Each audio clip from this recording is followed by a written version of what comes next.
All right, welcome back to Hannity. We're still live. We are in Chicago at the DNC. It is the final night. Kamala Harris set to take to the stage later tonight to accept the party's presidential nomination, where she has the chance to share her radical policies and beliefs with an audience of millions. Obviously, she's been doing a good job for 30-some-odd days hiding it.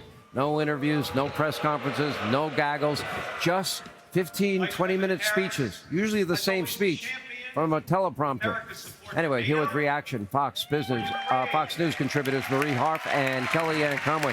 It's only taken Marie 7 years to come on my show. She would never come on. Why wouldn't you come on my show? I was waiting to be with Kellyanne tonight when Kamala Harris was accepting the nomination. I was waiting for this historic night, Sean. All right. So, are you going to defend Kamala look at the tax policy tonight?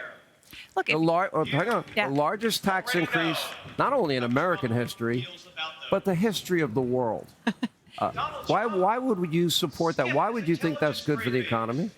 If you're an American making less than $400,000, your taxes will not go up. Check. Hold on. Fact check, which the media likes to do.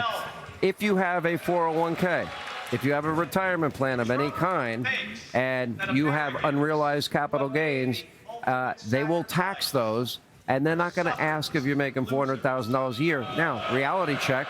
Most Americans that work for a living that don't make anywhere near $400,000 a year, that means they're going to get taxed.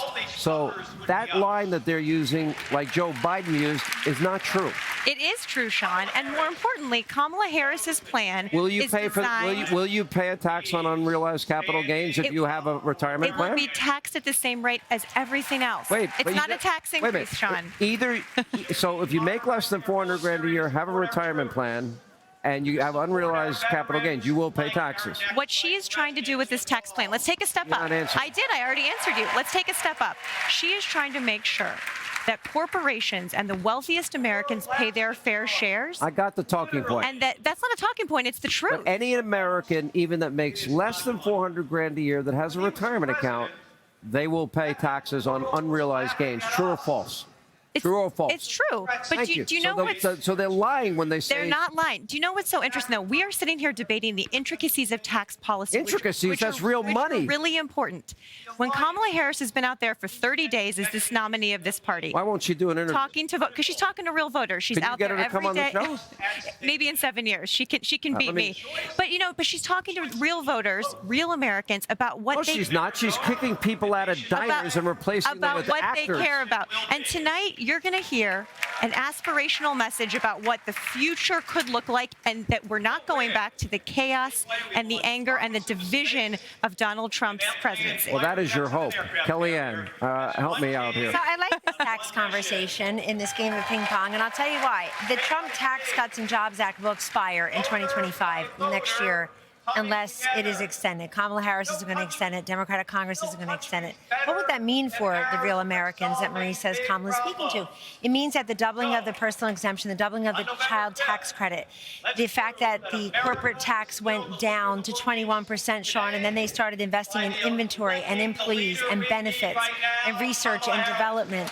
The fact that we did away with these corporate inversions and $2.5 trillion Let me ask you this. Overseas came back to us.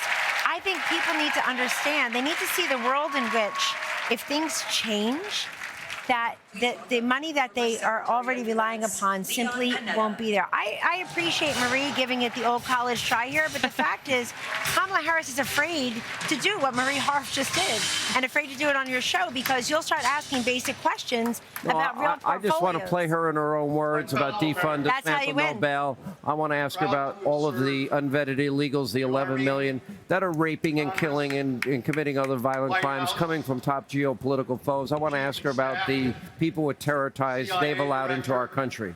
I have a lot of questions for a lot of granularity. And no fracking or drilling. I want to ask about that, too. But I think you beat Kamala through a combination of just showing her in her own words, own video of her. It wasn't like she was at Woodstock burning a bra or burning an American flag when she was 19. This was last year and 5 years ago. That and a combination of what Brian Kemp said. Great interview about ground game. Excellent. I agree. Governor Kemp is dead on. Hey, Sean Hannity here. Hey, click here to subscribe to Fox News YouTube page and catch our hottest interviews and most compelling analysis. You will not get it anywhere else.